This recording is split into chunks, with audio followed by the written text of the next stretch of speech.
તો ગુજરાત વિધાનસભામાં હવે સત્તા પક્ષ પાસે એ આંકડો છે કે જે મોટું કીર્તિમાન છે। એક તો વિધાનસભાની ચૂંટણીમાં 156 બેઠક લાવીને જ માધવસિંહનો રેકોર્ડ તોડવામાં આવ્યો હતો અને ત્યારબાદ અત્યારની જે સ્થિતિ છે પેટા ચૂંટણીના પરિણામ બાદ ત્યારે ભારતીય જનતા પાર્ટીએ 161 એટલે 182માંથી 161 સીટો સત્તા પક્ષ પાસે હોય તેવું પહેલા ક્યારેય સર્જાયું નથી અને આ પોતે કીર્તિમાન ભૂપેન્દ્ર પટેલની સરકારે રચ્યો છે। જે સ્થિતિ છે અત્યારે તેમાં કોંગ્રેસમાં વિધાનસભામાં 17 બેઠકો આવી હતી જ્યારે ચૂંટણી પરિણામો આવ્યા, પરંતુ પક્ષ પલટો થયો।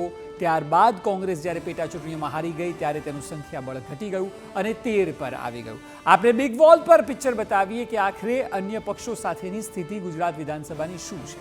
આપ જુઓ, ગુજરાત વિધાનસભાની સ્થિતિમાં 161 જે ભાજપ પાસે છે, 13 બેઠક હવે કોંગ્રેસ પાસે વધી છે કારણ કે પેટા ચૂંટણી અને પક્ષ પલટા બાદની પેટા ચૂંટણી હાર્યા બાદની આ સ્થિતિ। આમ આદમી પાર્ટી પાસે 4 છે, એ સિવાય એસપી અહીં 1 બેઠક જે જીત્યું હતું એ, અપક્ષની વાત કરીએ તો 2 બેઠક અને વિસાવદરની જે 1 બેઠક ખાલી છે તે મોટું ચિત્ર આ છે। અને તેમાં આપ જુઓ કે તમામ પક્ષો મળાઈને પણ દૂર દૂર સુધી ભારતીય જનતા પાર્ટીની નજીક પણ કોઈ નથી। 161 એક મોટો કીર્તિમાન છે અને જે આવનારા અનેક વર્ષો સુધી તૂટવાની સંભાવના એટલે નથી કારણ કે 156 સીટો 149 તોડીને પણ 156 લાવ્યા, એ પણ અનેક વર્ષો બાદની સ્થિતિ હતી અને આ પ્રકારની સ્થિતિ ગુજરાતમાં ક્યારેય પહેલા કોઈ સરકાર માટે નથી જોવા મળી।